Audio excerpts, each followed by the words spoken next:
Lorsque nous avons calculé la compacité de la maille CFC, dont nous avons au préalable établi que c'était la maille la plus compacte qui était envisageable dans le cadre de notre programme, nous avions constaté que cette valeur ne dépassait pas 74% d'occupation de l'espace. Il reste donc 26% de vide à l'intérieur de la maille. Et vous savez tous que la nature ayant horreur du vide, bien entendu, on va utiliser cet espace laissé vacant pour insérer à l'intérieur de la structure cristalline d'autres particules qui seront toujours des sphères, mais dont le rayon plus petit leur permettra de venir se loger dans les espaces laissés vacants. L'idée, c'est que ces nouvelles particules vont créer des interactions stabilisantes d'autres forces électrostatiques qui vont augmenter la stabilité de l'édifice qui en résultera. Cette particule ne s'insère pas dans n'importe quel espace. Il faut que des conditions géométriques d'équilibre soient vérifiées, et c'est pour ça que l'on va apprendre à repérer à l'intérieur de la maille cristalline CFC ce que l'on appellera des sites ou vides interstitiels, qui seront donc des espaces laissés vacants dans une maille et qui auront des formes géométriques régulières, particulières. Votre programme demande de s'intéresser à des sites dans lesquels on peut loger une particule sans déformation de la structure initiale, ce que j'appellerais la structure haute. Deux types de sites apparaissent, les sites tétraédriques.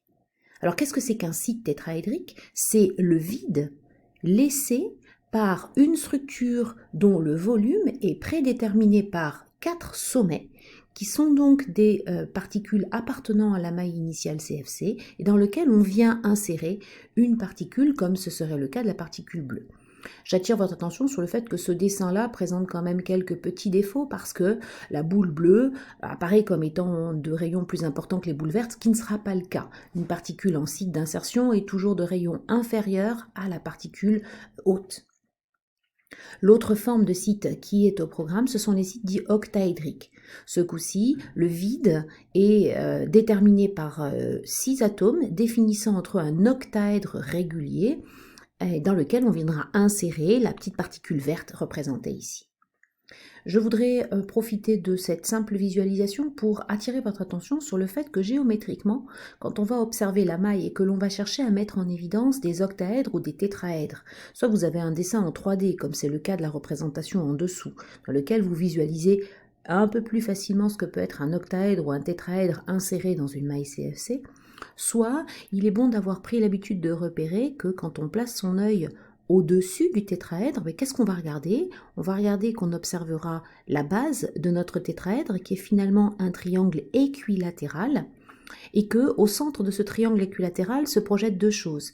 D'abord le sommet supérieur qui vient au centre de la base, et puis la position dans laquelle je viendrai loger l'atome d'insertion, qui est peut-être à mi-hauteur, mais qui se projette selon l'axe central.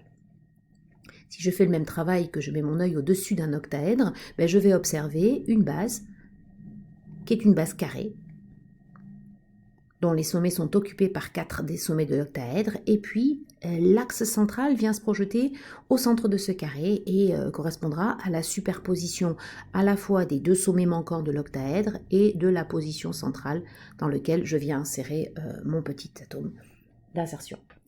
Il est extrêmement important que vous sachiez où sont situés les cités dans une maille CFC en étant capable de repérer leur position par des phrases qui sont très simples. Pour s'aider à repérer les tétraèdres, on peut déjà partir d'une petite remarque géométrique qui consiste à dire que pour dessiner un tétraèdre, il vous faut 4 sommets et qu'on pourrait démontrer que ces 4 sommets s'inscrivent eux-mêmes à l'intérieur d'une structure cubique. Il suffit pour cela de dessiner un cube et d'utiliser pour placer les atomes qui définiront le tétraèdre uniquement un sommet sur 2. Je mets la boule ici, la position à côté, je la laisse vide. Puis j'en mets une, je laisse la suivante vide, etc. Bien entendu, il y avait 8 sommets dans un cube, vous n'en occupez que la moitié, vous vous retrouvez bien avec 4 sommets, et ces 4 sommets ont la particularité de définir un site tétraédrique. Où est placé le centre de ce tétraèdre?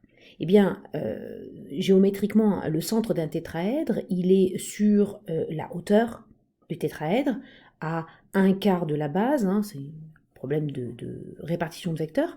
Mais ce qui est intéressant, c'est qu'à partir du moment où on a su établir que ce tétraèdre était inscrit dans un cube, il apparaît que le centre du tétraèdre est aussi bien le centre du cube que vous avez dessiné.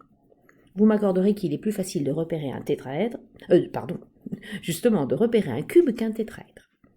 Si je m'intéresse à la structure CFC qui est ici, pour comprendre comment sont représentés les tétraèdres, qui seront donc les sites T, il suffit que j'imagine que ma maille CFC, de paramètre petit a, le côté total du cube, je viens le découper en 8 cubes qui sont des cubes d'arête A sur 2. Cela revient à couper le long de chaque direction en 2.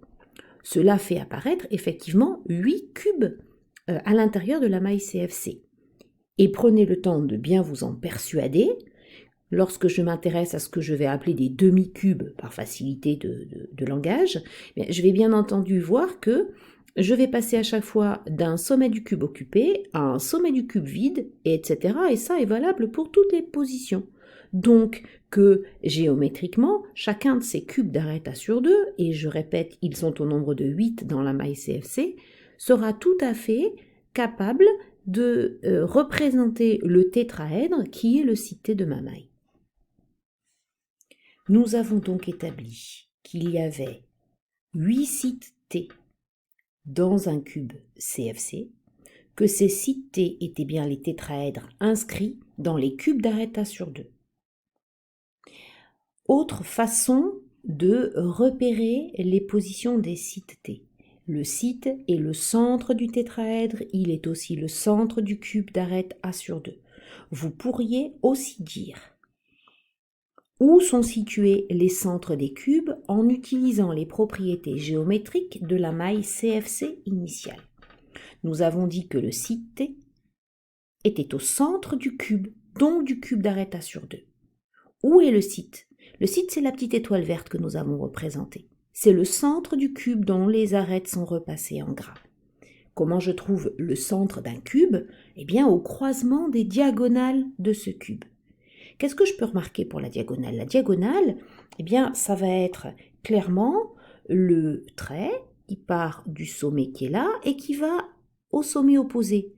Cette boule que je viens de repasser en rouge, par rapport à la maille CFC, j'espère qu'on est tous convaincus pour dire qu'il s'agit du centre du cube CFC.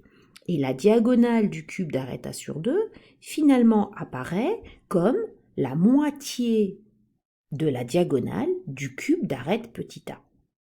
Puisque mon site tétraédrique était lui-même à la moitié du segment que j'ai passé en rouge, eh bien je pourrais en déduire que le site T, il est situé au quart de la diagonale de la maille CFC, le grand cube, pour parler simplement, en partant d'un sommet.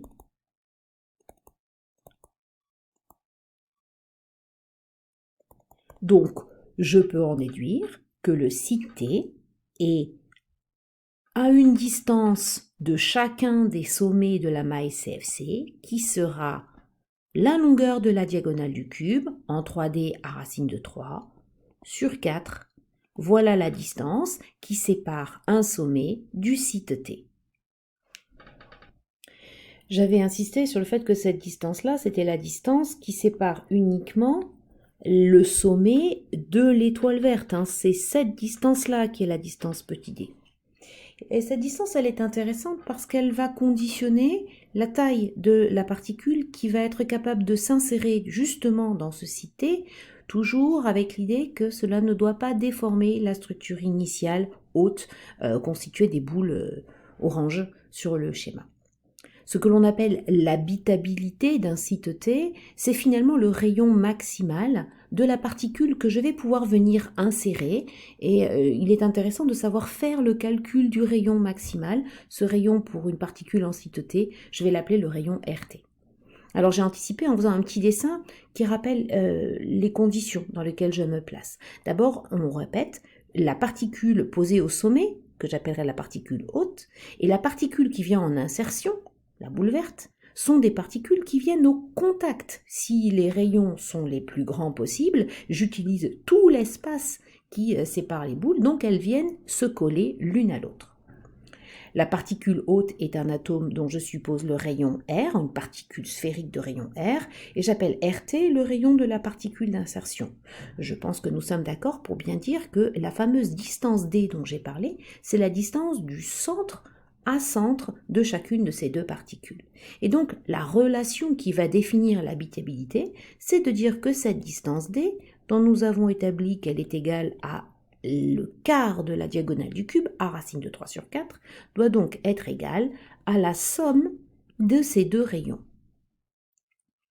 Alors, cette condition-là est aussi liée au fait que j'introduis ma particule d'insertion au sein d'une maille initiale CFC qui ne doit pas subir de déformation. Et si cette première relation indique que la particule haute touche la particule d'insertion, il ne faut pas que j'oublie que ma maille CFC tient aussi parce qu'il existe des contacts haute-haute. Et où est-ce que les particules jaunes, pour revenir sur le dessin précédent, se touchent? Eh bien, c'est la relation de contact que nous avions déjà établie au préalable. On avait cherché quelle était la plus petite distance qui séparait deux sommets orange, et cela se faisait le long d'une diagonale de face, avec une distance A racine de 2 sur 2, qui apparaissait comme étant égale à 2R. Voilà donc l'ensemble des deux relations qui va vous permettre de déterminer ce que vaut le rayon RT maximal en fonction de la maille que vous utilisez. Selon les données d'un exercice, vous remplacerez par petit a ou petit r. Un travail analogue portant sur les sites octaédriques de la maille CFC doit amener au résultat suivant. J'insiste, c'est bien de savoir les retrouver, c'est quand même pas mal d'apprendre par cœur les positions des sites O et des sites T. Les phrases doivent être clairement établies de manière à ce que votre rédaction soit fluide un jour de concours, ne perdez pas de temps. Pour repérer un site octaédrique, il faut repérer les 6 sommets de l'octaèdre, sachant qu'il est constitué d'une base définissant 4 atomes formant un carré et d'un axe passant au centre de ce carré-là. Le premier site qu'il est facile de visualiser, c'est finalement celui qui va utiliser l'octaèdre qui est repérable au sein même de cube CFC. Les 4 atomes que je viens de relier entre eux sont ceux qui vont définir la base plan carré de l'octaèdre. Les deux sommets sont bien entendu ceux des faces opposées que je peux retrouver. Donc je retiens que le premier site octaédrique, c'est effectivement le centre de la maille CFC. Notez que ce site appartient en propre à la maille, donc son coefficient d'appartenance sera de 1. Pour trouver les autres sites octaédriques, eh bien, il faut aller chercher des particules qui n'appartiennent pas que à la maille étudiée, mais qui vont être positionnées dans les mailles voisines qui sont accolées. En particulier, vous allez avoir un site T qui va se trouver positionné au milieu d'une arête. J'ai encore dit site T, on est bien d'accord, c'est site O. Pour représenter la base carrée, il faut aller chercher un atome qui appartient à la maille à côté. Des arêtes, il y en a 12 dans la maille CFC. Mais ces arêtes, elles appartiennent à 4 mailles en même temps. Par conséquent, le nombre total de sites O positionnés au milieu d'une arête sera uniquement de 12 fois un quart. Et donc j'apprends par cœur, je n'ai pas d'autre solution, le résultat qui me permet de connaître le nombre de sites O, 4. Pour calculer l'habitabilité du site octaédrique, il suffit de repartir du fait qu'une particule haute touche la particule d'insertion et de vérifier sur les dessins qu'il est très facile de retrouver que cela se fait sur une distance qui est tout simplement égale à A sur 2. Donc la relation de contact sera A sur 2 égale R plus RO pour la relation de contact haute insertion. Vous n'oubliez pas là aussi de lui rajouter la relation A racine de 2 égale 2R pour la relation de contact haute-haute qui définit la maille CFC et vous pouvez en déduire la valeur du rayon maximal qui est la particule d'insertion d'habitabilité.